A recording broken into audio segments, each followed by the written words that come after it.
네, 이어지는 순서에서는 전문가들과 함께 지금 정상회담 전망이 나오고 있는 북한과 러시아의 관계, 그리고 동북아 정세에 미치는 영향 분석하고 전망해 보도록 하겠습니다.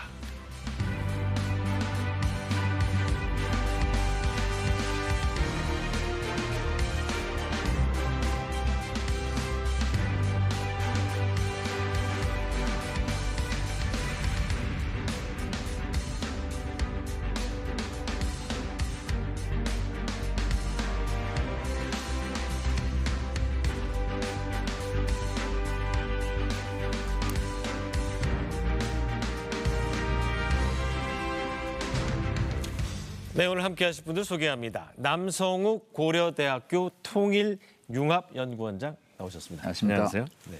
김준영 전 국립외교원장 함께 하셨습니다. 안녕하세요. 저 두 분 급하게 모신 이유가 이제 어떻게 보면 동북아시아의 빅 이벤트라고 볼 수 있죠. 북한 김정은과 러시아의 블라디미르 푸틴 정상회담. 지금 저희가 예측하기에 보통 이제 기차로 다니기 때문에 오늘 내일 좀 출발하지 않을까라는 예상이 나왔는데 우리 교수님께서는 언제쯤 출발할 걸로 보세요?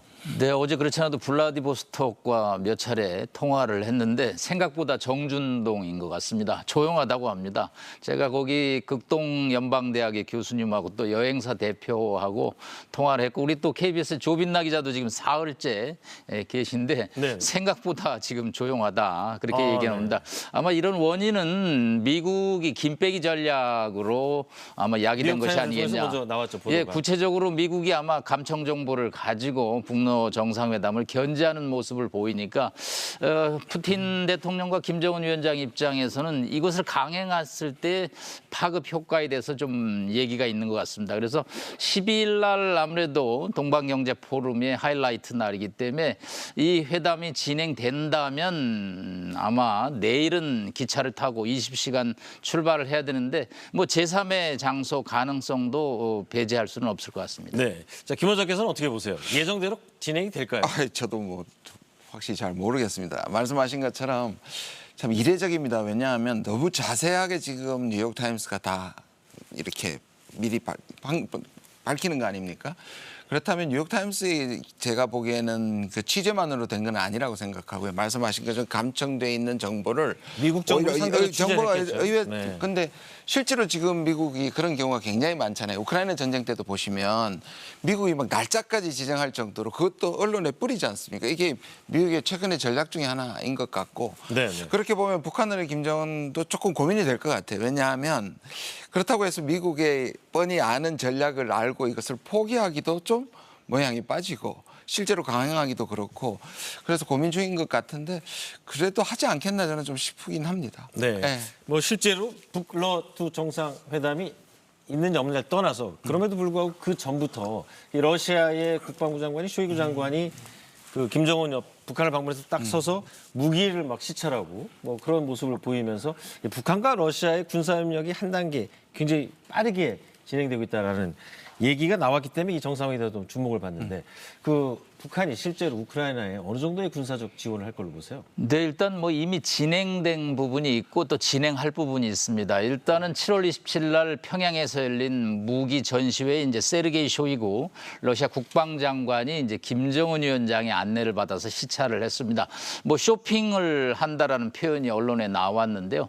일단은 이제 기존에 들어간 것은 아마 바그너 그룹을 통해서 군수품이 들어가지 않았느냐. 군수품이라 하면 뭐 일부 소규모의 포탄 또 어떤 의류라든가 물자가 들어갔는데 지금 러시아의 상황이 생각보다 급합니다. 전쟁이 2년 가까이 되니까 뭐 포탄 재고가 바닥이 났죠. 그렇기 때문에 포는 있는데 쏴야 될 포탄 탄약이 없기 때문에 이게 세계 어느 나라에 있느냐 결국은 평양에 있거든요. 그래서 네. 양측의 어떤 이해관계가 지금 맞아떨어지고 있습니다. 반대로 김정은 위원장은 러시아로부터 또 얻어낼 것이 많죠. 일단은 뭐 식량 에너지라는 비군수 물자가 있고 또 하나는 이제 핵 잠수함의 어떤 원자료를 얻고 싶어 합니다. 일단 미국, 중국, 러시아 정도가 핵 잠수함의 원자료를 보유하고 있는데 일단 뭐 6일 날 북한에서 핵잠수함 뭐 진수식이 있어서 최선희 부상이 밧줄을 끊는 이벤트를 네, 했는데 공개했죠. 아무래도 그 분야에 관해서는 러시아 기술이 최고고요. 그다음에 뭐 정찰위성 지금 2차례 실패했는데 그런 또 문제점, 또 점차적으로 재고 무기를 소진하면서 첨단 무기로의 어떤 개조 이런 데서 러시아와 협력은 뭐 필수적이고 그래서 네. 양측에 이제 이해가 맞아 떨어지고 있는데 이게 이제 미국의 견제를 어떻게 이제 피할 것인지가 현재 두 정상의 고심하는 부분인 것 같습니다. 네. 김 원장님, 지금 서로 주고받을 게 있으니까 이제 급속도로 이 협상이 진행되는 네네. 건데 어느 정도나 이게 가능성이 있다고 보세요? 지금까지 좀 분명히 할 부분은 있는 것 같습니다. 왜냐하면 지금 미국 쪽이나 계속 이제 서방 쪽에서는 이미 하고 있다고 지금까지는 얘기를 해왔잖아요. 근데 그걸 사실 스스로 모순에 빠지는 건데 왜냐하면 미국 쪽에서도 경고를 하고 우리도 경고를 하잖아요. 근데 지금 그 대규모 계약은 없었던 걸로 보이고요. 현재까지는. 지금 말씀하신 것처럼 바그너를 흘러갔는데 바그너를 흘러간 것도 계약이 됐다기보다는 지금 우크라이나 전쟁이 그러니까 서방도 마찬가지고 그리고 러시아도 마찬가지라서 모자랍니다. 이게 기본적으로 포탄이 모자라니까 네네. 블랙마켓이 무기가 굉장히 성행하거든요. 거기에 북한 무기가 흘러갔을 것이고 그것이 바그너나 또는 흘러 들어갔던 걸로 보고요. 그러니까 대규모 계획으로 국가 대 국가 하는 것은 진행 중이라고 저는 보고요.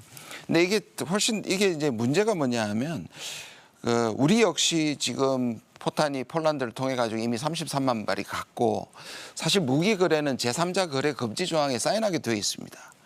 아무리 침략자라도 우리 분단 중인 우리가 그것을 간 것들이 저는 빌미를 줬다고 생각해요. 그래서 정당화된다는 뜻은 아니고요. 그러나 이 자체가 자꾸 전 세계가 무기가 모자라고 포탄이 모자라는데 이걸 가장 잘 생산할 수 있는 나라가 남북이에요.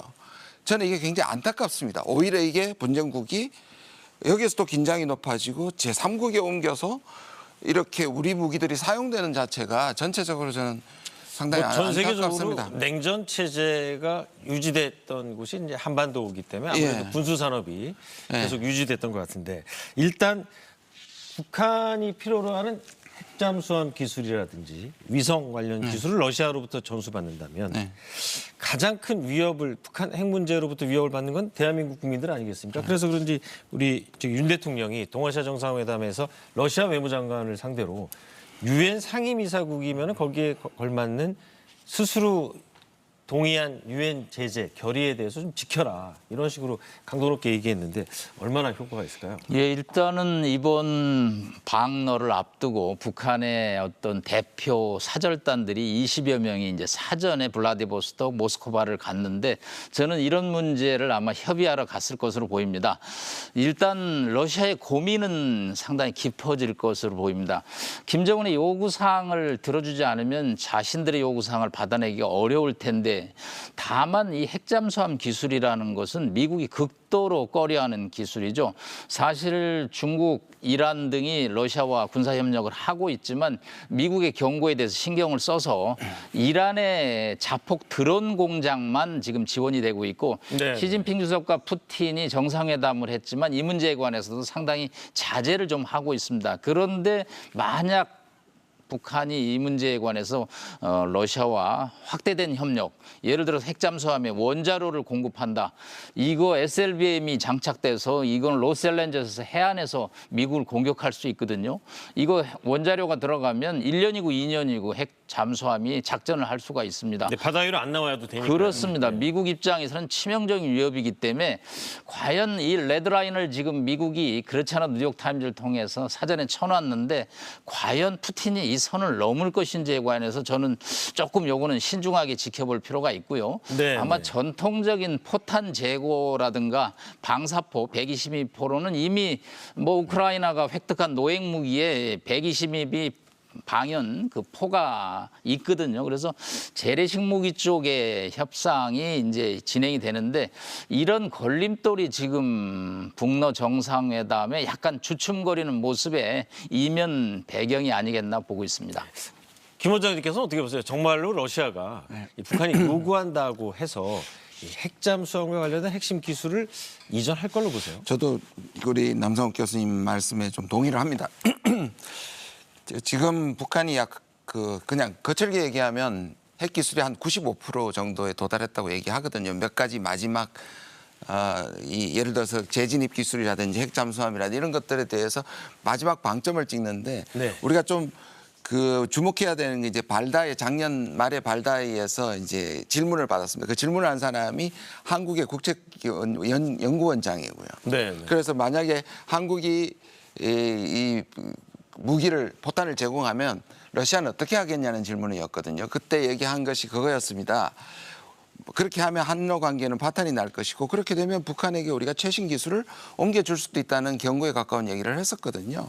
그러면 북한으로서 그걸 받을 수 있는 절호의 기회고 지금 핵무력을 강화하고 있기 때문에 필요한데 그걸 쉽게 줄 것이냐는 저도 같은 생각입니다. 그렇게 되면 러시아로서는 사실상 그렇게 얘기하는 이유는 한러 관계가 깨지는 것을 원하지 않는다는 역설적 표현이라고 저는 생각을 하거든요. 네. 그런데 북한이 과연 그러면 그에 준하는 정도의 지금 원하는 게 식량도 있고 에너지도 있습니다. 북한이 그 식량 에너지 위기가 다 있으니까. 핵 기술 말고요. 그렇죠. 네. 말고 그것으로 시작할 가능성이 있고요. 저는 바로 그렇게 전적으로 군사 협력이 된다든지 밀착하는 것은 언론의 좀 과잉 반응이다. 저도 조금 조심스럽게 갈 거라고 생각합니다. 네, 네. 자, 그럼 또 다른 얘기인데 이제 북한 김정은이 그 핵 잠수함이라고 그래서 며칠 전에 언론에 대대적으로 공개를 했습니다. 한 4년 전에 그 모습을 공개하고 이제 다 완성했다 이러면서 공개를 했는데 두 분 보시기에 이제 우리 국방부 반응이 묘하거든요. 우리 국방부 반응은 약간 뭐랄까요? 그 속된 말로 이거 잘못된 이 뻥카. 저게 제대로 핵잠수함으로서 기능을 할 수 없을 것 같다라는 뉘앙스를 강하게 풍겼는데 실제로 그렇게 분석을 하는 건지 아니면은 또 다른 의도가 있는 건지 두 분이 보시기에 그 북한이 공개한 잠수함 어떻게 네, 보세요? 일단 2019년에 잠수함 진수식이 있었는데 이번에 4년 만에 공개된 건 이제 로미오급 1,700톤짜리를 이제 확대 개량한 것으로 보입니다. 이제 특이한 점은 이 잠수함에서 미사일을 쏘려면 물속이죠. 그러면 연소가 안 되지 않습니까? 그래서 콜드론치라고 해서 일단 물 밖까지는 무연소로 가고 띄운 다음에 예, 지상에서 연소가 해서 날아가는데 그거 한 4개 정도 쏘기도 어렵거든요. 근데 발사관이 10개나 돼 있습니다. 그래서 저 작은 잠수함에 과연 발사관에 10개 정도를 쏠 수 있는 능력이 될 것인가에 관해서 이제 우리 국방부가 좀 회의적이다. 네.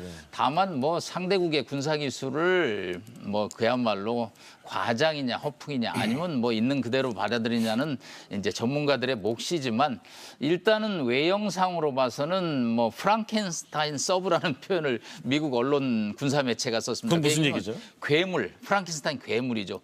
괴물 서브마린이다. 그 얘기는 역설적으로 좀 비아냥거린 느낌이 있는 거죠. 안 맞는 거라는 거죠. 정상적인 어떤 잠수함하고는.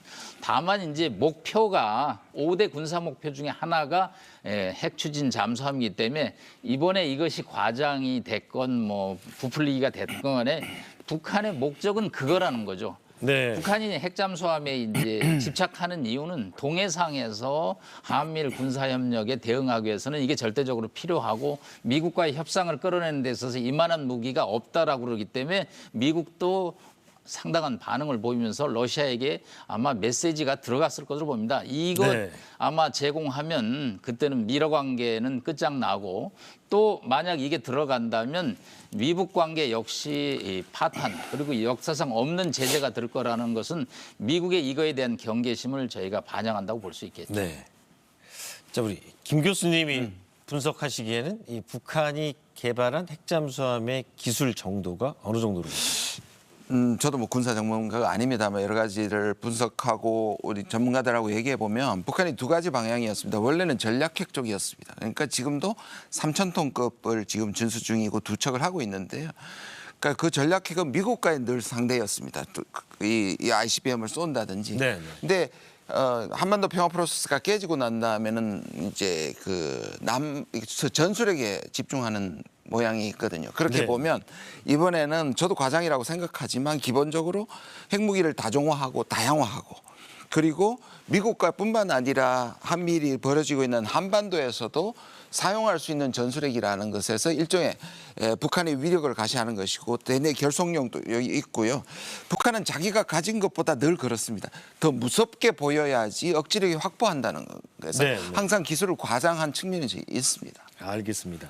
자, 그러면 지금 이런 상황에서 그 윤 대통령이 참석했던 국제회의에서 중국과도 이제 중국 2인자죠. 리창 총리를 만났는데 그 현지에서 전해들은 소식을 보면은 대통령이 러시아와 중국을 대할 때 약간의 온도차가 느껴졌다라는 보도가 나왔거든요. 그 실제 워딩도 그렇고 두 분이 보시기에는 중국과 러시아를 이렇게 좀 차별적으로 외교적으로 대응했다. 그런 전략을 세운 것 같다. 동의하십니까? 어떠세요? 일단은 이제 러시아는 세계 질서에 위반을 한 거죠. 약소국이라고 그래서 군사적으로 침략하는 것은 그런 세계 이상과 맞지 않죠. 그렇기 때문에 러시아에 대해서는 침략 그런 문제를 제기한 거고 저희가 뭐 중국 관계는 늘 중요하죠.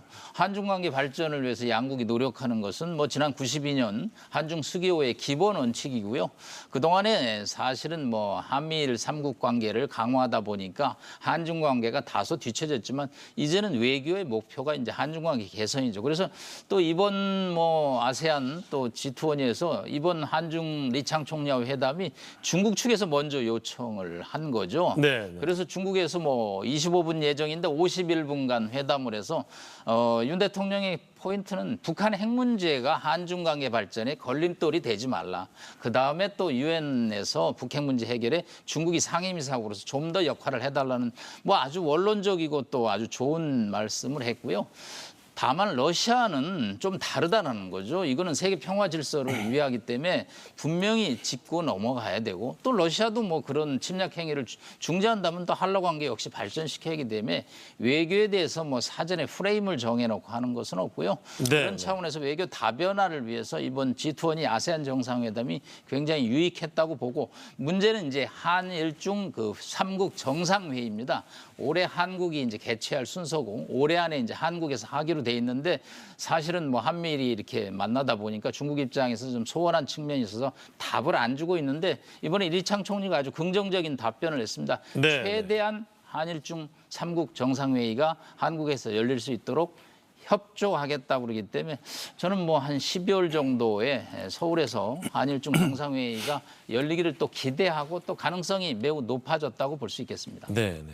자, 원장님 중국 이 화답도 그렇게 네. 뭐 나쁘진 않았던 것 같아요. 그리고 이미 그 전에 그동안 한동안 꽤 오랫동안 금지시켜놨던 중국인들의 한국으로의 단체 관광을 이제 허용하는 이런 여러 가지 어떻게 보면 좀 제스처도 취했고 한국과 중국과의 어떤 새로운 관계 설정 전망은 어떻게 하십니까? 전 남성욱 교수님이 이 지금 자체에 대한 분석은 동의할 수 있는데 여기 착시 현상이 좀 있을 수 있다고 저는 생각합니다. 왜냐하면 물론 지금은 말씀하신 것처럼 러시아는 공공의 적인 것이고 러시아를 그 압박하는 것은 훨씬 효과가 있는데 과연 중국과의 관계가 괜찮은가 하는 문제는 이것만으로 볼 수 없다고 봅니다. 왜냐하면 한미일이 캠프 데이비드 때에서 한 것은 처음으로 저는 대통령이 그렇게 얘기하신 것 같은데요. 그전에는 한미일이 연합하는 것은 북한이라고만 지정을 했었습니다.